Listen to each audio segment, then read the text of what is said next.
जय हिंद साथियों, UP GK की शानदार क्लास में आप सभी का स्वागत करता हूं। मैं प्रबल जीके जी भाई प्रबल सर यूट्यूब चैनल में आप सभी का बहुत बहुत स्वागत है। उम्मीद है कि आप सभी लोग बहुत ही अच्छे होंगे, शानदार होंगे, खुश होंगे।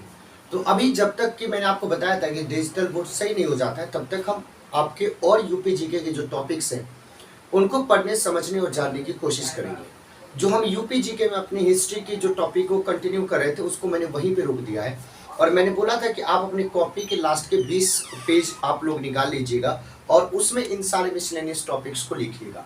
तो अभी हम क्या पढ़ाने जा रहे थे, अभी हम आप लोगों को उत्तर प्रदेश के जितने भी प्रमुख स्थल है उसको मैं पढ़ा रहा हूँ। कम कम स्थलों को पढ़ा रहा हूँ कि ताकि सारे स्थलों के बारे में याद हो जाए। कल मैंने 5 पढ़ाया था, आज भी मैं 5 से 6 पढ़ाऊंगा, लेकिन सब आपको याद हो जाएगा। तो एक बार सभी हमारे प्यारे साथियों को बब्बर शेर और शेरनियों से अनुरोध है कि अगर आपको टीम प्रबल का मेहनत अच्छा लगता है, अगर आपको लगता है कि हम संघर्ष कर रहे हैं और आपके लिए कर रहे हैं और आपको इससे कुछ सीखने को मिल रहा है, आप सभी लोग एक बार सेशन को लाइक करके शेयर कर देना। चैनल को अगर आपने सब्सक्राइब नहीं किया, सब्सक्राइब कीजिएगा। और जो भी शिकायत है आपकी, जो भी कमी आपको लगे या जो भी मेरे में कुछ कमी लगे, आप ऑफलाइन कमेंट करके जरूर बताना। मैं अपने आप को इम्प्रूव करने की कोशिश करूंगा और आपकी बातों को अपने अमन में लाने की कोशिश करूंगा। तो सबसे पहले हम किसके बारे में बात कर रहे हैं, तो सबसे पहले हम बात कर रहे हैं आगरा के बारे में।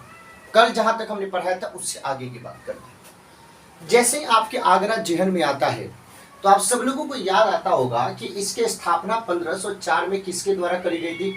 सिकंदर लोदी के द्वारा करी गई थी। किसके द्वारा करी गई थी? सिकंदर लोदी के द्वारा। तो सिकंदर लोदी के द्वारा 1504 में आगरा शहर की स्थापना आपकी करी गई। बाद में यानी सिकंदर लोदी की जब हम बात कर रहे हैं तो इसका मतलब हम किसकी चर्चा कर रहे हैं? हम दिल्ली सल्तनत की चर्चा कर रहे हैं। हम किसकी चर्चा कर रहे हैं? दिल्ली सल्तनत की चर्चा कर रहे हैं। तो दिल्ली सल्तनत के दौरान आपकी सिकंदर लोदी ने 1504 में आगरा की स्थापना करी और बाद में लोदी वंश का आपका सबसे महत्वपूर्ण केंद्र भी बना और कुछ लोदी वंश के शासकों ने इसको राजधानी भी बनाया। लेकिन ये आगरा सबसे महत्वपूर्ण कब बन गया? बाबर, हुमायूं और अकबर के समय में ये महत्वपूर्ण आपका केंद्र बन गया। यानी मुगल साम्राज्य के सबसे महत्वपूर्ण केंद्र के रूप में आपका कौन दिखाई देता? आगरा। दिल्ली सल्तनत के ज्यादातर शासकों की जो राजधानी रही वो लाहौर रही, जबकि मुगल शासकों के आरंभिक, जब हम अकबर तक की बात करते हैं तो उनकी जो राजधानी रही वो आगरा रही। इसीलिए मैंने आपको यहाँ पे बताया कि अकबर की जो राजधानी रही, अकबर की राजधानी कहाँ पे रही? आगरा रही। अब हम आगरा में सबसे ज्यादा हम किसके लिए आगरा को याद करते हैं? तो जब भी आज आपके आगरा की बात आ जाती है तो आगरा में सबसे ज्यादा महत्वपूर्ण दुनिया के 8 आश्चर्यों में शामिल, वर्ल्ड हेरिटेज साइट में आपके शामिल यूनेस्को के द्वारा आगरा के ताजमहल की बात याद आता है। ताजमहल के बारे में आपको जरूर पता होगा, मैंने बताया भी आप लोगों को, आगे भी बताऊंगा मैं 4 बजे वाली क्लास में, कि ताजमहल का जो आकार है वो वर्गाकार है।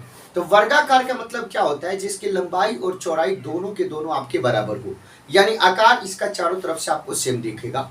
यमुना नदी के तट पर अवस्थित है। सफेद संगमरमर से इसको बनाया गया है और इसके बनाने वाले जो मुख्य वास्तुकार थे उसका नाम था उस्ताद अहमद लाहौरी, और एक और वास्तुकार इससे जुड़े हुए हैं जिसको उस्ताद ईसा के नाम से जाना जाता है। शाहजहां ने बनवाया था इसको, और किसकी याद में? तो अपनी बेगम मुमताज महल की याद में। ये आगरा का जो ताजमहल है वो है क्या? तो एक तरीके से मकबरा है। किसका भाई? तो उसमें मुमताज महल का भी कब्र है और उसमें शाहजहां का भी कब्र है। तो दोनों का कब्र उसमें अवस्थित है। किसमें? ताजमहल में अवस्थित है। तो एक तरीके से वो क्या हो गया? मकबरा हो गया। ताजमहल के ऊपर कुछ कुछ आपको लिखा हुआ दिखाई देगा। वो क्या? कुरान की आयतें आपके लिखी गई, उसके ऊपर कहीं पे भी किसी कारीगर का नाम नहीं लिखा गया है। तो ये आपके आगरा के ताजमहल के बारे में जानकारी है। तो उत्तर प्रदेश के महत्वपूर्ण आपके क्या बोलते हैं स्थल की बात करें तो उसमें आगरा का नाम आ जाता है। अब उसके बाद दूसरा हम किसके बारे में बात कर लेते हैं? कनौज की बात कर लेते हैं। कनौज की जब हम चर्चा करते हैं तो उत्तर प्रदेश में इत्र नगरी के नाम से कनौज आपका बहुत ही ज्यादा प्रसिद्ध है। अब कनौज की बात करें तो कौन सी नदी के तट पर? तो गंगा नदी के तट पर अवस्थित है, और इसको कनौज को प्राचीन काल में किसके नाम से जाना जाता था? कान्य कुब्ज के नाम से जाना जाता था। दूसरी बात, मैंने पूर्व मध्यकाल में मैंने आपको बताया था कि चाहे वो पाल वंश हो, चाहे राष्ट्रकूट हो, चाहे गुर्जर प्रतिहार वंश हो, इन तीनों के बीच में कनौज को लेकर त्रिपक्षीय संघर्ष छिड़ा था। यानी जो भी, क्योंकि उस समय आपके कनौज एक बहुत महत्वपूर्ण आपके केंद्र बन चुका था, शक्ति बन चुका था, और उसके ऊपर सब लोग अपने अधिकार को लेके कोशिश करते रहते थे। तो त्रिपक्षीय संघर्ष इसी कनौज को लेके हुआ था। कनौज सबसे महत्वपूर्ण कब बन गया? हर्षवर्धन के समय में कनौज सबसे महत्वपूर्ण बन गया। आप सभी लोगों को पता है कि हर्षवर्धन की जो बहन थी उसकी शादी मौखरी वंश के शासक जो ग्रह वर्मा थे, जो कनौज के आपके शासक थे, उनके साथ हुई थी। जब उनके बहन की पति का देहांत हो गया, हत्या हो गई, उसके बाद हर्षवर्धन ने अपनी बहन के साथ यहाँ पे शासन करना शुरू किया और थानेश्वर से अपनी राजधानी कनौज शिफ्ट किया। तो हर्षवर्धन के समय इस आपकी कनौज को नगर महोदय श्री के नाम से भी आपको जाना जाता था। फिर उसके बाद कनौज, हर्षवर्धन के बाद कनौज तीन आपके मजबूत आपके शासकों के बीच में, राजवंशों के बीच में आपके संघर्ष का अखाड़ा बना।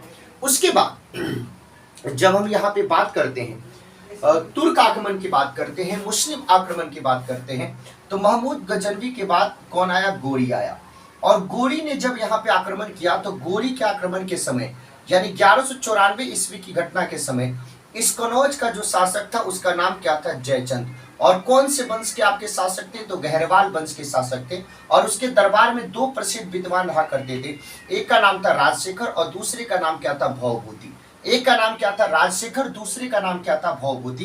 तो इस तरीके से कनौज के बारे में आप देख सकते हैं कि कैसे कैसे कनौज की बातें हैं। अगर आपसे कनौज से सवाल पूछे तो आप बता सकते हैं। अभी हाल फिलहाल में आपने सुना होगा कि जो आपके क्या बोलते हैं कि महात्मा बुद्ध के जो जन्म स्थान है लुम्बिनी, वहां यात्रा पे गए थे। कौन? वहां यात्रा पे गए थे आपके मोदी जी, नेपाल। और कहां पे जन्म हुआ था? तो नेपाल के लुम्बिनी में महात्मा बुद्ध का जन्म हुआ था। उनको ज्ञान की प्राप्ति कहां पे हुई? उनको ज्ञान की प्राप्ति सीधे तौर पे याद रखिएगा, उनको ज्ञान की प्राप्ति बोध गया बिहार में हुआ।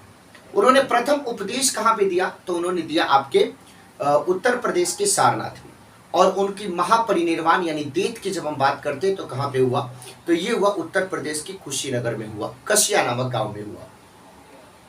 और सबसे ज्यादा इन्होंने अपना जो उपदेश है वो श्रावस्ती में दिया था। यहाँ पे जो हम बात कर रहे हैं वो कपिल वस्तु की बात कर रहे हैं। ये कपिल वस्तु कहाँ पे है? तो उत्तर प्रदेश के सिद्धार्थ नगर में स्थित है। उत्तर प्रदेश के सिद्धार्थ नगर में स्थित है। और सिद्धार्थ नगर में अभी पिपराहवा जो जगह है उसी पिपराहवा से इस जगह की पहचान करी गई है।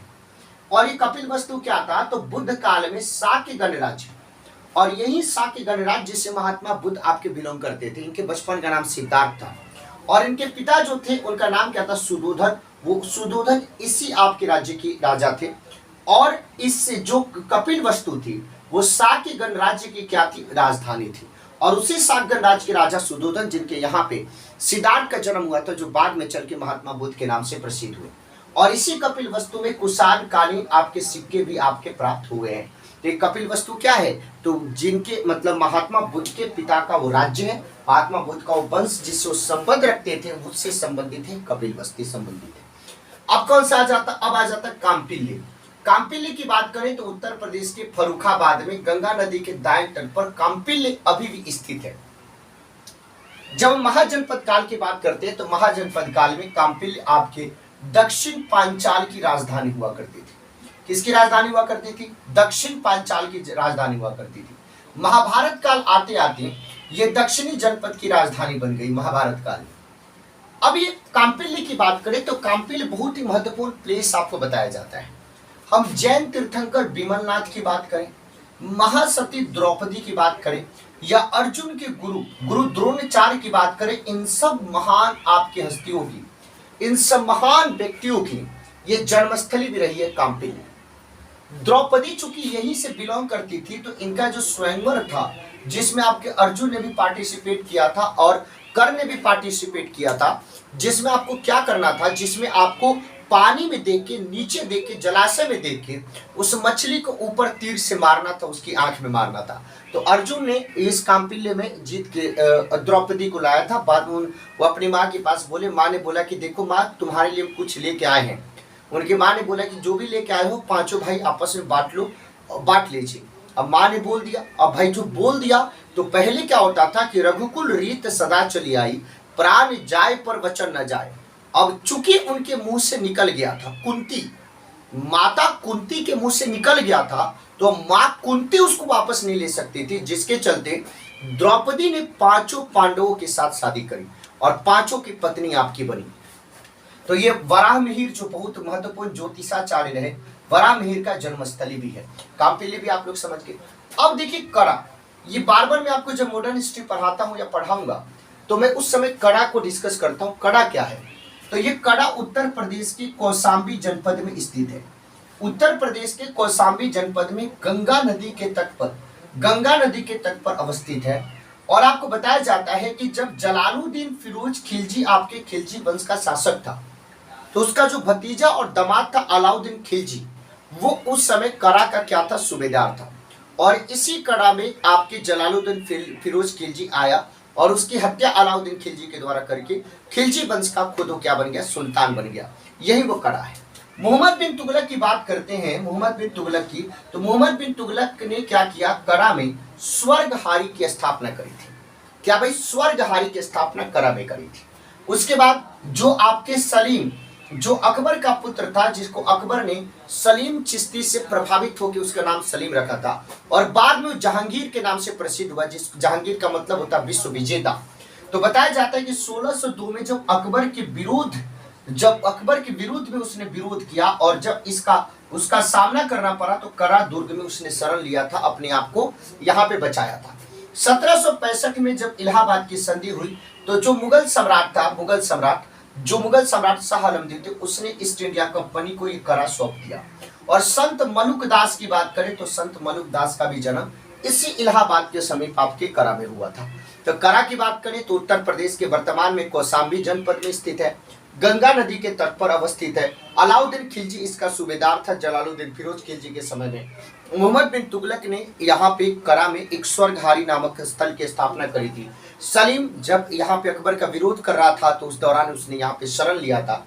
1765 में इलाहाबाद की संधि के बाद इस कड़ा को ईस्ट इंडिया कंपनी को सौंप दिया गया। और ऐसा बताया जाता है कि संत मलुक दास का भी जन्म यहाँ पे हुआ था। अब हम लोग बात करें आज के लास्ट प्लेस की और देखते हैं लास्ट प्लेस कौन सा है। वो कौन सा है? काशी। जो हम काशी की बात करें, आप सब लोगों को पता है कि गंगा नदी के तट पर अवस्थित है और दो नदी वरुणा और अस्सी, इन दोनों नदियों के बीच में ये आपके जगह स्थित है। और इन्हीं दोनों आपके नदियों के नाम से मिलके, वरुणा और अस्सी दोनों नामों से मिलके तब जाके वाराणसी नाम आपके इमर्ज होता है। इसीलिए इसको काशी को हम वाराणसी भी कहते हैं। सबसे पहले इसका उल्लेख कहाँ पे मिलता है? अथर्ववेद में इसको मिलता है, जो सबसे बाद का वेद है। महाजनपद काल का सबसे महत्वपूर्ण ये महाजनपदों में से एक था। भारत की जो 7 आपकी पवित्र मोक्षदायिका जो नगरी है, जहाँ पे मोक्ष प्राप्त होता है, भारत की 7 नगरी जहाँ पे मोक्ष प्राप्त होता है, उनमें से एक ये भी है काशी। और काशी किसके लिए प्रसिद्ध है भाई? तो काशी आपके सिल्क की साड़ी के लिए प्रसिद्ध है।